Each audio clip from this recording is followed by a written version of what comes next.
I can still see the man's face from that rainy morning, standing alone at my mother's funeral, watching me with eyes that felt far too familiar. No one else noticed when he stepped under my umbrella and whispered my name, not the way someone says a name, but the way someone remembers it after a lifetime. Robin, I can't believe it took me this long to find you. There was fear in his voice, urgency, and the next sentence he spoke hit me harder than the grief I was already drowning in. It was the kind of truth that changes everything, the kind of truth you don't come back from. And as he stood there trembling, I realized something I should have seen years ago. I had met this man before, long before this funeral, and I had no idea how deeply he had shaped my life. That's where everything truly began. That morning, that stranger, that secret. And if I'm being honest, the story I'm about to tell you didn't start the way people think it did. It started with Thomas Green. Nobody ever expects that the quiet moment you walk into a funeral home, your coat still cold from the morning wind, your mind still half asleep and unprepared for griefs, someone will lean toward you out of the shadows, whisper your full name, Robin Williams, and then slip something into your coat pocket before vanishing between the rows of grieving strangers. But that's exactly how the day began, and if I had known then what that folded scrap of paper contained, I would have run out the door before the service even started. I had come to the funeral because I felt I owed it to him. Thomas Green, my childhood friend, the one who used to call me at sunrise just to read me his dreams, the one who saved me from drowning at 12, the one I hadn't spoken to in 20 years after a fight so stupid it feels impossible now, almost laughable in its fragility. But loss has a way of making you forgive ghosts, and when the news came that he'd died unexpectedly, something in me tightened, like an old wound being reminded it existed. So I came, and I walked into a room filled with the smell of lilies, coffee, and the soft hum of whispered condolences. And then that stranger, or whoever he was, brushed by me and disappeared before I could even turn fully. At first I thought I imagined it. Funeral nerves, exhaustion, the mind inventing faces where none existed. But when I slipped my hand into my coat pocket and felt the shape of a folded note, my heart gave a painful lurch. It wasn't imagined. Someone had sought me out. Someone who knew my name. Someone who knew I'd be here. I didn't open the note right away. Instead, I moved down the aisle, nodding stiffly at familiar faces I hadn't seen since they were young faces, aged by life and softened by loss. I reached the casket. Thomas looked the way the dead always looked, still, too distant, too much like he had left mid-conversation. I whispered an apology he couldn't hear. "I'm sorry, Tom, for everything." Memories flickered to boys running through the woods, 2 teenagers laughing in the back of his father's truck, 2 men who thought time was infinite, and then the memory I tried to keep buried. The night everything between us shattered. The night we stopped being brothers and became strangers. I stepped back, suddenly lightheaded. I needed air. I walked toward the back of the room and found an empty seat, my fingers itching toward the note like it was burning a hole through my pocket. Finally, when nobody was looking, I unfolded it. 6 words. Only 6. He didn't die the way they say. A chill rippled down my spine. My breath stalled. My eyes scanned the room, searching for the man who'd given it to me, but all I saw were bowed heads, shaking shoulders, tissues pressed to eyes. Nothing suspicious, nothing unusual. And yet the note in my hands pulsed with danger. I folded it again and slid it into my coat, heart thudding. I didn't know what the stranger meant. Suicide, accident, something else. Thomas's obituary had been vague, unexpected passing. That phrase always bothered me. Too neat, too quiet, too intentional, but I never questioned it, until now. The minister began speaking, his voice calm and measured, weaving memories and scripture into the heavy air. I tried to listen, I really did, but the words slipped past me like water. All I could hear was my own heartbeat and the whisper of that stranger saying my name. Why me? Why now? What did Thomas know?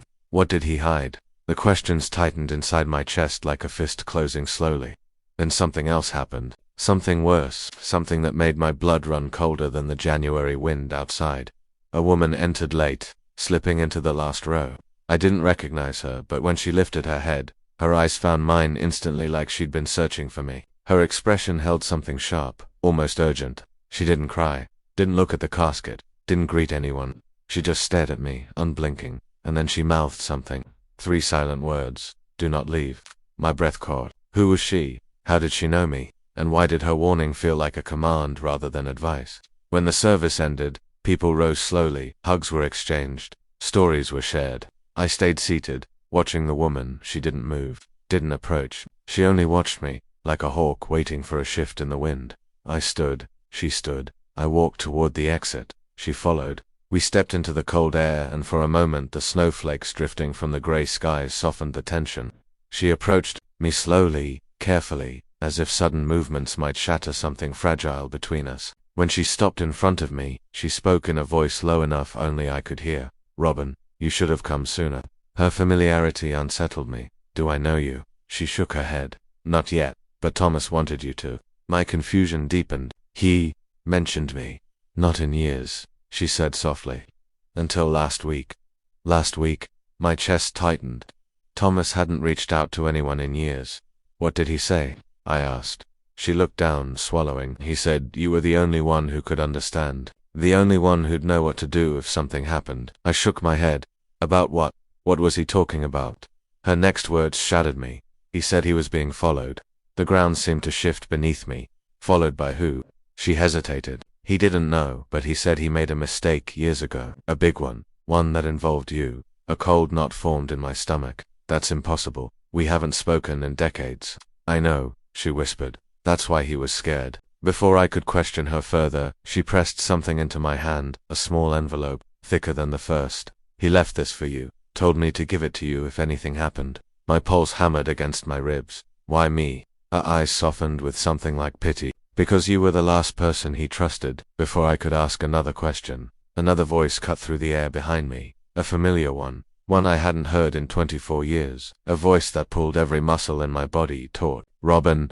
I turned slowly like my neck didn't want to obey, and there he was. James Green. Thomas's younger brother. The boy who once worshipped us. The man who vanished the night of the argument that tore our friendship apart. He stepped closer. His face older but unmistakable. "I knew you'd come," he said. My mouth went dry. "James, I thought you left town years ago." He shook his head. "No, I've been here the whole time." His eyes flicked to the envelope in my hand. "He told you, didn't he?"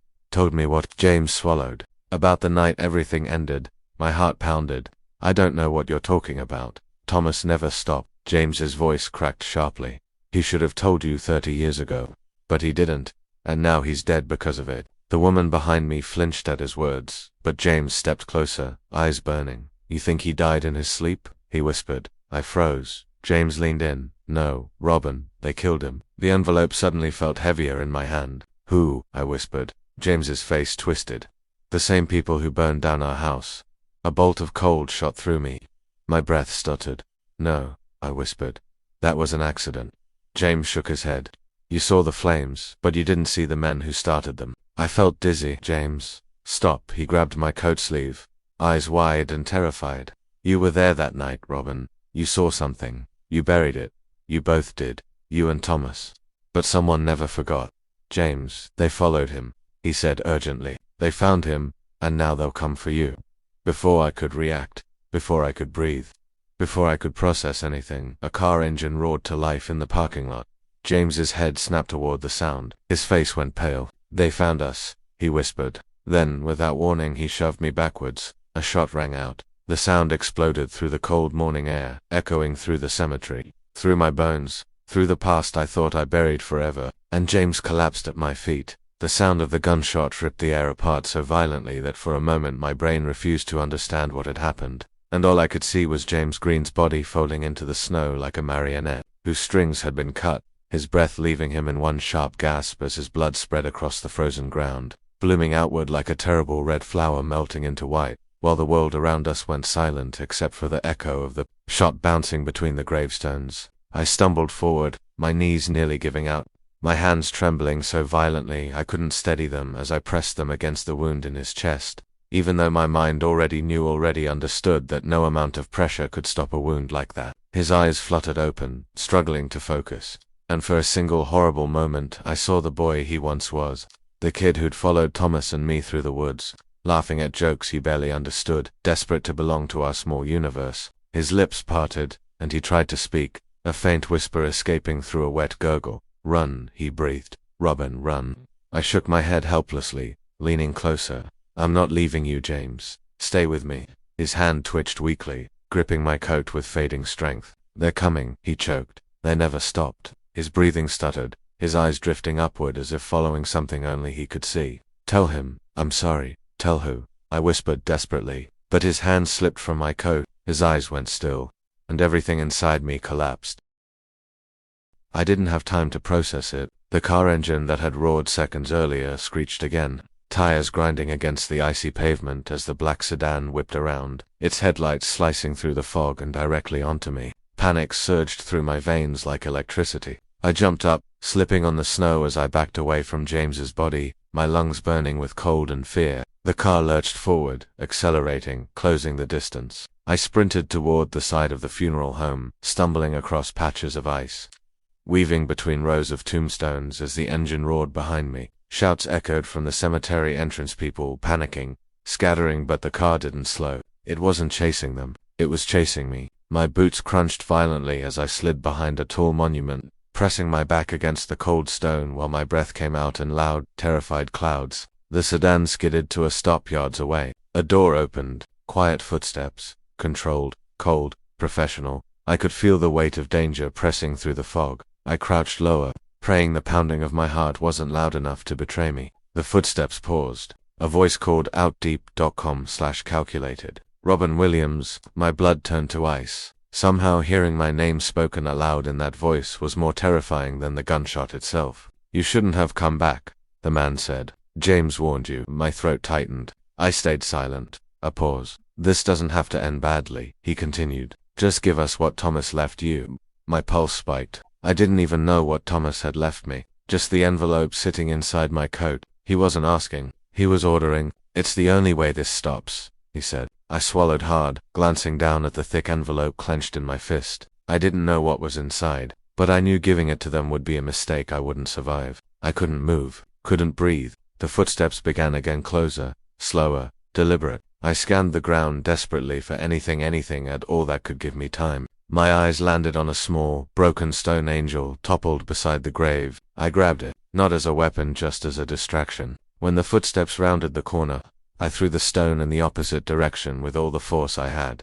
The sound shattered the silence, the angel clattering across marble markers. The man spun toward the noise, just for a second, but it was enough. I bolted, sprinting between the gravestones, stumbling downhill through the cemetery toward the tree line. Shouts erupted behind me. The sedan engine roared back to life. Adrenaline drove me toward the woods, breath ragged, legs burning as I crashed through brittle branches and overgrown brush. Snow splattered against my face. The world blurred. The footsteps behind me grew louder, another pair joining them. 2 men, maybe 3. The wood swallowed me, but not enough. I wasn't fast anymore, not like I once was. Age had taken its price. Grief had taken the rest. But fear gave me strength. I dove behind a fallen tree, chest heaving, pulse hammering in my ears. Branches snapped somewhere close. Too close. Fan out, a voice ordered. He couldn't have gone far. I clutched the envelope tighter. I needed to see what was inside. Whatever Thomas left MIT had to matter.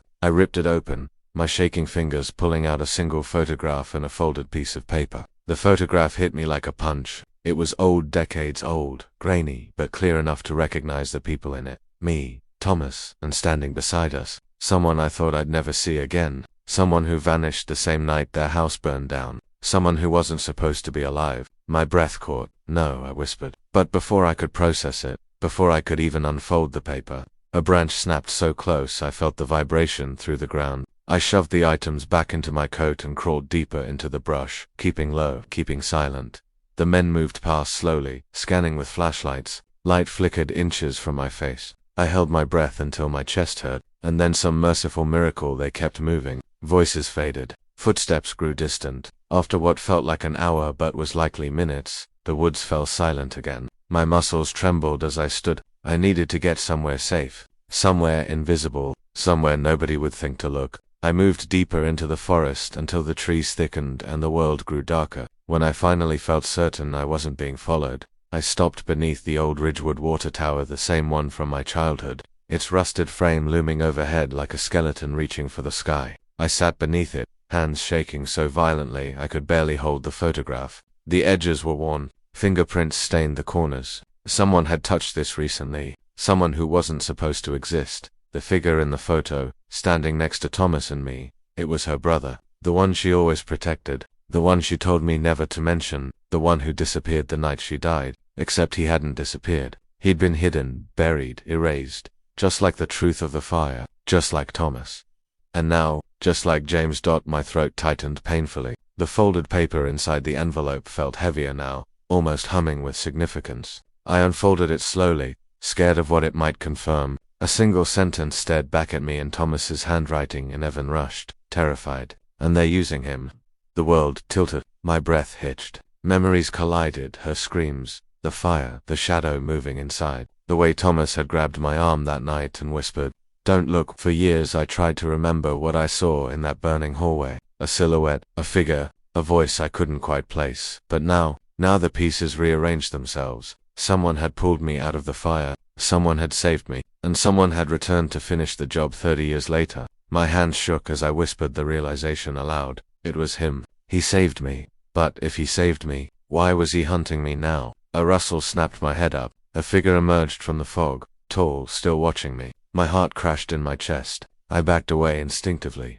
But the figure didn't move, didn't speak, just stood there, half shadow, half human, as if waiting for me to breathe his name. My voice trembled. "It's you, isn't it?" The figure stepped forward, just one step, and even through the fog, I saw the impossible truth reflected in his eyes. He wasn't dead. He wasn't missing. He wasn't gone. He had been following me for decades, protecting me, or hunting me, or both. And in a voice barely above a whisper, a voice I remembered from the burning house, he said, "Robin, you were never supposed to survive that night. If you stayed with me through this story, thank you." Some moments aren't just told, they're felt. And I hope this one reached you in a way that stays for a while. I'd truly love to hear what part touched you, surprised you, or made you think of someone in your own life. So feel free to share your thoughts in the comments. If this journey moved you even just a little, tapping the like button helps more than you know. And if you'd like to join me for more emotional, mysterious human stories like this one, I'd be grateful if you'd subscribe. Thanks for being here, really.